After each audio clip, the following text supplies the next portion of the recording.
¿Qué tal, amigos oyentes, televidentes, internautas y hermanos migrantes? ¿Cómo están? Esto es Un Café con JJ por Ecuador TV. Bienvenidos, y hoy compartiremos el estudio con la magíster Berit Knudsen Cárdenas. Ella es internacionalista con especialidad en geopolítica, máster en ciencias políticas y gestión pública, autora de varias investigaciones independientes, columnista de opinión en numerosos medios, fue directora de la Fundación Liberty Plus para América Latina. El tema, el Medio Oriente. ¿Será una guerra larga, compleja, qué sé yo? Esa es una de las preguntas que se formula la gente. Berit, ¿qué tal? Gracias por acompañarnos. Y quisiera comenzar la conversación con una pregunta que muchos se hacen cada vez que se inician los conflictos en el Medio Oriente. ¿Los iraníes son árabes? Muchas gracias por la invitación. Bueno, sí, es una pregunta bastante propicia porque hay mucha confusión. Los árabes son un bloque muy cerrado y Irán son persas, ¿no? Y aquí hay una triangulación, si quieres, ¿no? Porque hay una lucha por la hegemonía de Oriente Medio, donde Arabia Saudita es el primer representante de los árabes que trata, es el país más fuerte que hay. Tenemos por otro lado Irán, que es el centro del conflicto en este momento, este grave conflicto internacional, y por el otro lado tenemos los turcos, ¿no? Que estaría representado por Turquía, ¿no? Entonces hay esta confusión, pero los países árabes son otros. Claro. Ahora bien, una vez aclarado el tema, la pregunta es, ¿qué crees tú que hizo que el conflicto ahora trascienda y escale hasta un enfrentamiento donde ha involucrado no solo a Israel, Estados Unidos, Irán, sino también algunos otros que normalmente no intervenían en este tipo de enfrentamientos, ¿no?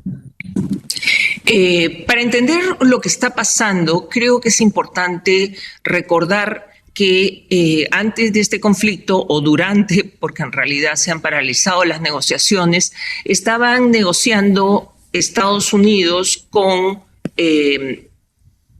Irán. ¿Y qué es lo que se negociaba? Básicamente tres cosas. Punto número uno, detener el enriquecimiento nuclear, que según se dice habían llegado a un 65% o tal vez más, que recordemos que para tener un arma nuclear se necesita un 98-99% de enriquecimiento de uranio. El segundo tema, que no es menor, es el tema de la producción de misiles. Irán no solo tiene una alta producción de misiles, sino que abastece de misiles a aquellos grupos que se les llaman sus proxies. Sus proxies son de alguna manera como grupos satélites que utiliza Irán, que es el tercer tema de esta negociación. Entonces, eso nos lleva hasta el 7 de octubre del 2023, cuando se inicia este conflicto que está detenido, pero no resuelto, entre Israel y Hamas. Hamas es uno de los proxies, es un grupo proxy igual que la Yihad Islámica, igual que Hezbollah, que está en Líbano, también operaba en Siria, ya cayó Bashar al-Assad, pero de todas maneras es un punto crucial. Siria, Irak, con la Guardia Revolucionaria que está a favor de Irán, no es el país, son grupos proxy, y esto es importante de señalar.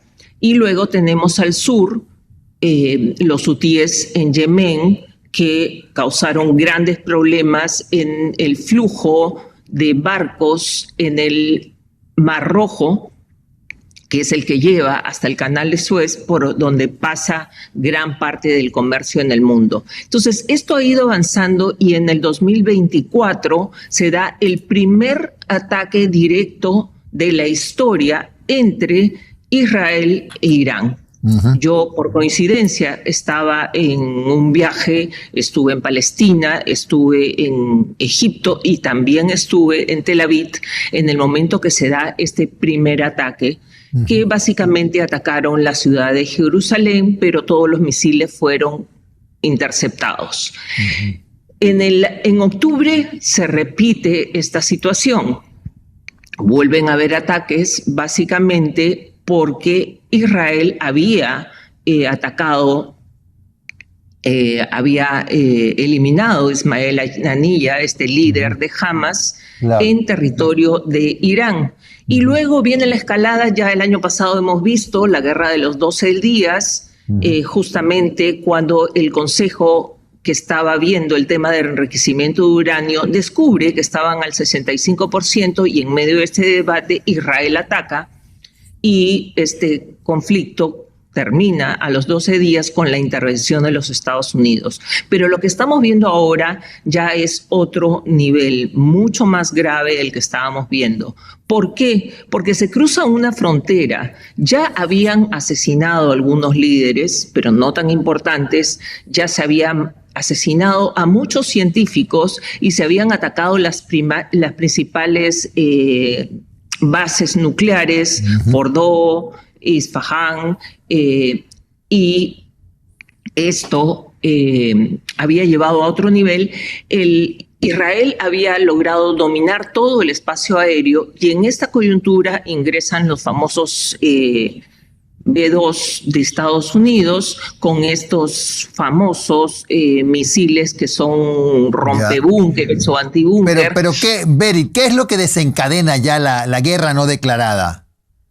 Es que porque no se transa en esta negociación, no están llegando a ningún puerto. De alguna manera, el líder, el ayatollah Ali Khamenei, es bastante intransigente, porque ya fue eliminado en este ataque. Y eso, al eliminar al líder supremo de Irán, esto abarca otro nivel completamente distinto que lo podemos ubicar en 3 planos. El primer plano es el conflicto mismo entre Irán y lo que el ayatollah llamaba el gran Satán, que es los Estados Unidos, y el pequeño Satán, que es Israel. Exacto. Esa es la primera capa y el enfrentamiento es directo. Con el avance que hemos tenido, el retroceso no sabemos hasta dónde pueda llegar. Entendamos que el conflicto anterior, que fue bastante más suave que lo que estamos viendo ahora, duró 12 días, así que no sabemos predecir. Esto es un poco complicado. Lo que debemos hacer es más bien tratar de entenderlo. Entonces, en la primera capa tenemos este enfrentamiento con estos 3 actores. En una segunda capa, no menos grave, comenzamos a ver que Irán ha atacado las bases militares que Estados Unidos tiene por todo Oriente Medio. Estamos hablando de Kuwait, Bahrein, Emiratos Árabes, estamos hablando de Arabia Saudita, incluso Jordania, y el ataque constante contra Israel, que lo que hay que tomar en cuenta es que para llegar a Israel, que está a 1.700 kilómetros de distancia, tienen que pasar por espacio aéreo de otros países como son Irak, como son Jordania. Entonces, esto lleva a un segundo nivel regional. Pero el tercer nivel, no menos importante, ya es a nivel geopolítico, porque tenemos que Rusia, a pesar de que no ha intervenido directamente, ya ha hecho pactos para darle misiles supersónicos que no pueden ser detectados, porque acá es importante, un poco para explicar a la audiencia, que estas guerras ya no dependen solo de la capacidad de armamento, no son guerras terrestres, son guerras aéreas, básicamente. Así es. Hoy día tenemos aviones, tenemos misiles, y esto hace que las guerras sean más violentas y más rápidas que, por ejemplo, la guerra que tenemos en Ucrania, que es una guerra terrestre. Aunque se utilicen drones, es una guerra terrestre. Esta es una guerra a otro nivel completamente distinto. Berit, una consulta, perdona que te interrumpa para seguir avanzando. Este conflicto, entonces, ¿es territorial, ideológico, geopolítico? ¿Cuál es la capa más determinante? O sea, finalmente es un conflicto que comienza, como digo, en la primera capa con Estados Unidos e Israel, abarca un nivel regional porque ahora están involucrados todos los países árabes, ¿no?, que son quienes compiten con Irán, los árabes no se sienten cómodos con Irán porque Irán utiliza estas fuerzas proxies de las que hablamos y a otro nivel ya comienzan a intervenir tanto Rusia indirectamente apoyando a Irán y también China, que tiene sus propios intereses. Entonces, para Estados Unidos, este es el eje del mal, China, Rusia, Irán, y ellos de alguna manera van a tratar de protegerse unos a otros. Y estamos viendo el gran problema que se ha generado hoy día, uno de los principales indicadores del nerviosismo mundial,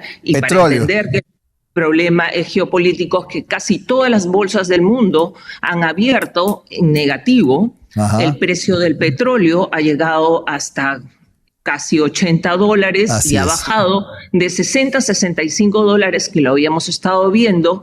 En Europa tenemos un incremento más o menos del 25% en el gas.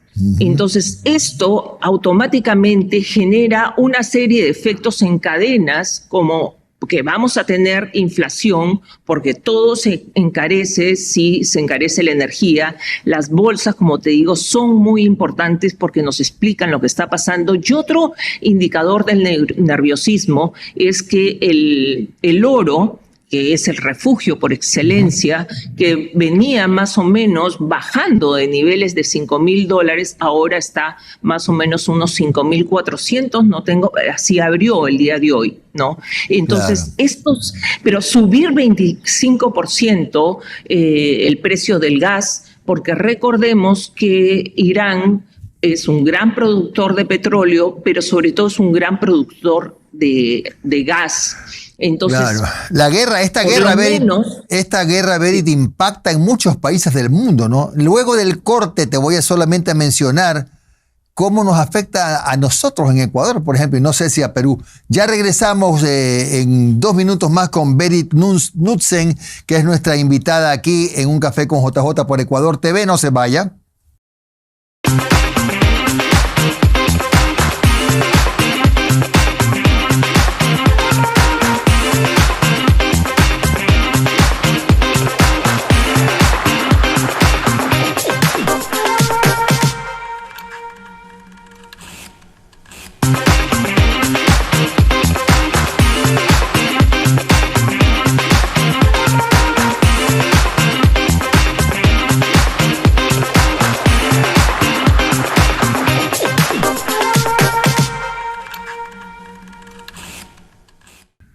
Estamos de regreso con Berit Knudsen, que es nuestra invitada en Un Café con JJ por Ecuador TV. Ella es internacionalista, máster en Ciencias Políticas y Gestión Pública, autora de varias investigaciones independientes, columnista de opinión y exdirectora de la Fundación Liberty Plus para América Latina. Le decía a Berit antes del corte que Ecuador, si bien el precio del petróleo se eleva, en cambio también se nos eleva para nosotros el precio de los derivados, porque nosotros no los tenemos que importar, entonces para Ecuador no es mucha cosa este tema. Pero lo que quería decir era que afecta a todo el mundo, ¿no? Me decías en el corte que el estrecho de Hormuz no se va a cerrar, pero ya es un asunto geopolítico. ¿Por qué no lo cierra Irán el estrecho de Hormuz? Sí, había anunciado por que lo menos es muy complicado porque esta noticia está en desarrollo y con las redes sociales no se puede hacer caso a lo que dicen porque cada información es peor que la otra, ¿no? Lo que quien está declarando mucho es el secretario del Consejo Supremo, que es Ali Larijani, y que dice que no se va a negociar, lo cual es sumamente grave. Han habido declaraciones sobre que van a continuar con el abastecimiento a China, por lo tanto no pueden cerrar el estrecho de Hormuz porque estarían yendo en contra, no solo, o sea, no quieren proteger al resto de países, sino quieren proteger a China. ¿Qué va a pasar? No lo sabemos exactamente. Omán, que está en el estrecho junto con Emiratos Árabes, o sea, estarían protegiendo este pequeño estrecho de 33 kilómetros, pero de todas maneras ya estamos viendo que el precio del petróleo ha subido de una manera impresionante, casi un 20%, según lo último que vi, y esto afecta a toda la industria. No es cuestión de que somos productores o no somos productores. Para producir el petróleo en Ecuador, por poner un ejemplo, va a estar más caro. Dices, bueno, claro, Ecuador se puede beneficiar, pero de todas maneras la industria ecuatoriana se ve perjudicada con precios más caros. Y no estamos hablando de poca cosa, estamos hablando de 20% para comenzar, y en el caso de, como ya mencionaba, en el caso de Europa, un 25% del precio del gas. Entonces, esto es sumamente grave y va a afectar al mundo entero. No sé cómo repercuta en la guerra con Ucrania, ¿no? Rusia no está interviniendo, pero sí está apoyando, ¿no? Entonces, ¿acaso es, de alguna manera, el conflicto abarca a las grandes potencias? Y hoy día las grandes potencias son China y Estados Unidos, pero Rusia ahí siempre está interviniendo. Claro. A ver, Berit, ¿la ONU crees tú que tiene una real capacidad para intervenir? Bueno, intervenir y tratar de pesar en alguna decisión de los países que están en conflicto. Lo primero que hizo Rusia y China fue convocar al Consejo de Seguridad, pero ya tenemos declaraciones del primer ministro Starmer en el Reino Unido, que ha dicho que va a ingresar, a pesar de que ellos estuvieron tratando de bloquear para evitar que este conflicto se inicie, pero ya Starmer está apoyando a los Estados Unidos, y hoy día en la mañana ha habido declaraciones de Emmanuel Macron, ya movilizó su portaaviones que está en este momento en el Mediterráneo, y el portaaviones Charles de Gaulle. Entonces sí, esto va aumentando, ¿no? Y del sábado al día de hoy han pasado muchas cosas, lo cual es sumamente peligroso para el mundo. Este conflicto es mucho más grave. Claro, es grave. Pero ¿tú crees, Berit, que va a ser un conflicto de larga data, o más bien cuando ya se ve la incorporación de otros países aliados, en este caso a Estados Unidos, a Israel, etcétera, la situación se puede acelerar, sin contar con que China, mejor dicho, contando con que China y Rusia no intervengan en nada, ¿no?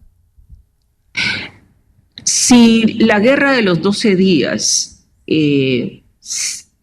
se dura, valga la redundancia, 12 días, porque se mataron a científicos y algunas cabezas no tan importantes. Imagínate la situación matando al líder supremo, Ali Khamenei. Y eso ha convulsionado a todos. Por un lado, siendo una dictadura teocrática, muchos iraníes que quieren derrocar al gobierno han salido a las calles a festejar, pero no es tan sencillo porque siempre hay personas. Estamos hablando de un país que tiene casi 90 millones de habitantes y hay gente que está a favor de la ayatolá. Entonces acá se van a formar bandos. Lo importante es que hoy tenemos un gobierno de transición con la caída de Ali Khamenei hasta que se nombre un nuevo jefe supremo que está a nombre encabezada por Pezeshkian, que es el presidente, que en realidad no tiene mucha fuerza, pero es el presidente de Irán, una persona del Poder Judicial y una persona del Consejo de los Guardianes, porque eso es lo que dicta la Constitución de Irán. Yo tengo grandes esperanzas con Pezeshkian, fue el único que estuvo hablando en Irán para buscar que Irán cediera de alguna manera, porque una negociación no llega a buen puerto si es que las partes no ceden. Siempre tienes que buscar cuál es tu objetivo principal y cómo vas a ceder. Yo tendría la impresión, pero es un poco difícil hablar de un futuro tan incierto como esto, tendría la impresión de que por lo menos esta guerra debería ser más larga que la guerra de los 12 días. Claro. Es muy grave. Claro, ahora, Beri, ¿tú crees qué porcentaje le das tú de éxito a la previsión de que a lo mejor en algún momento el príncipe heredero regrese a Irán? ¿Ves las condiciones de hoy a mediano plazo para que eso pase? Donald Trump ya declaró que a quien vería él como posible líder sucesor ya están muertos todos. Y no ha hablado del líder, el ex líder. Entonces, y no tiene en buena estima a este personaje. Entonces, imaginarse que puede haber una asociación por ahí es muy, muy complicado. Tengamos en cuenta que vive también en los Estados Unidos, no está en Irán. Hay gente que de alguna manera lo pueda reconocer como una alternativa, pero no tiene la fuerza que sería necesaria. A otro nivel completamente distinto, ¿no? Pero es como lo que sucede en Venezuela. Quienes siguen mandando son aquellos que están hoy día en el manejo del poder, no personas que son periféricas, por más que sean muy iraníes, y yo no lo veo por ahí, definitivamente no. Ya. Ahora bien, debemos estar preocupados en América Latina por alguna escalada terrorista, no en América Latina solo, perdón, más bien en Europa, diría yo, ¿no? Europa, Estados Unidos, deberíamos todos estar preocupados por una escalada terrorista como respuesta, como parte de las respuestas de Este es uno de los temores mayores, porque ya han convocado a la yihad islámica, que es esta guerra santa, a lo largo de todo el mundo. Entonces, si los países europeos intervienen, y especialmente en Estados Unidos, que ya hemos visto manifestaciones de protesta importante, la fuerza que tiene el actual alcalde de Nueva York, que promueve todos estos movimientos musulmanes, es muy peligroso, difícil aventurarse. No conozco el futuro y no quisiera aventurarme a decir cosas, pero que la situación es sumamente delicada y siempre existen estos lobos solitarios que actúan de manera personal, por propia iniciativa. Entonces, este tipo de sorpresas las podemos tener, pero como te digo, el hecho que hayan llamado a la yihad islámica resulta bastante delicado. ¿Qué cosa puede pasar? Es un poco difícil predecirlo. Claro. Ahora, Beri, ¿tú crees que, aunque nuestro peso como región es casi imperceptible, América Latina debería mantenerse en una posición de neutralidad, mirando la pelea de lejos nomás, ¿verdad? Bueno, tengamos en cuenta, y esto se hace mucho más claro, desde 1980 los clérigos iraníes están en América Latina, especialmente en la triple frontera entre Paraguay, Argentina y Brasil.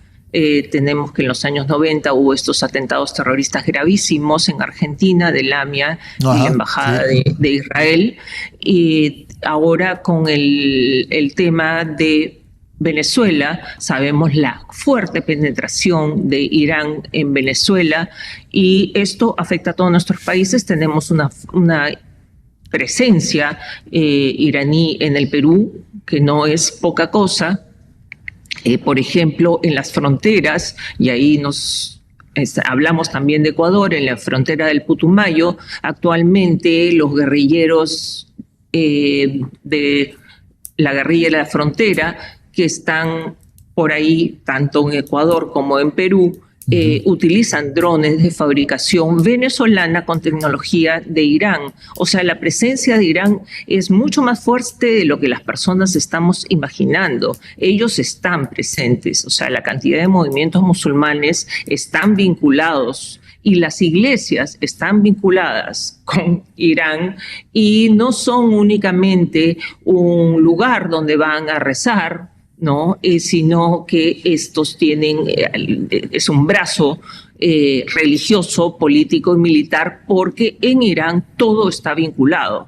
O sea, no se separa la religión de la política y tampoco del ámbito militar. Entonces, sí es peligroso. Hemos tenido el año pasado algunos intentos de ataques terroristas en el Perú contra empresarios de Israel.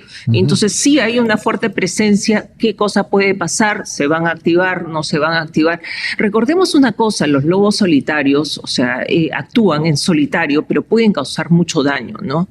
Y sobre todo, uno de los problemas que vamos a tener es el conflicto al interior de los Estados Unidos a puertas de las elecciones de segundo término. Yo no creo que lo que está sucediendo vaya a beneficiar mucho a Donald Trump. Creo que es bastante arriesgado, fue bastante arriesgada su decisión de atacar en solidaridad con Israel. Yo creo que es bastante peligroso lo que ha pasado no hay un verdadero detonante que pueda servir a Donald Trump para justificar, porque simplemente lo que dice es que Irán es una amenaza existencial, pero no se termina de definir. Entonces, yo creo que la historia va a juzgar este ataque como algo que no estaba totalmente justificado, ¿no? Y es muy, muy grave todo lo que puede detonar esto, puede tener un efecto en cadena. Bueno, y habría que agregar, lamentablemente ya el tiempo no nos va a alcanzar, pero hay otro elemento adicional que no sé cuánto influya en este escenario que están Irán y Afganistán y Pakistán ya están en una guerra prácticamente que pasó a segundo plano por los sucesos que escalaron entre Israel, Estados Unidos e Irán, ¿no? Y además Estados Unidos anunciando que va a hacer una toma pacífica de Cuba, es decir, el mundo está patas arriba, no hay nada que hacer. Qué pena que se nos acabó el tiempo, estimada Berit. Te agradezco mucho por estos minutos que nos has dado. Sí, en una próxima oportunidad. Sí. Sí. Muy brevemente, pero estamos mirando lo que está pasando al oeste de Irán y al este tenemos a India en conflictos con Pakistán y tenemos también a Azerbaiyán en conflictos abierto, y en este momento ese sí es un conflicto abierto, están en guerra con los talibanes, o sea, los pakistaníes están en guerra con los pakistanes, el mundo está totalmente convulsionado y eso es lamentable y Naciones Unidas no hace nada, no tiene fuerza y solo se queja porque han habido declaraciones del secretario general de Naciones Unidas, Guterres, diciendo que les falta dinero. Yo diría que reduzcan sus presupuestos, reduzcan la burocracia y se concentren en aquello para lo cual fueron creados. Menos viajes, menos viáticos y bajar presupuesto efectivamente. Gracias a Berit Knudsen de Cárdenas que ha estado hoy con nosotros. Muchísimas gracias y será hasta una próxima oportunidad, querida Berit. Y a ustedes, amigos oyentes, televidentes, internautas, migrantes, gracias por acompañarnos en Ecuador TV. Será hasta la próxima.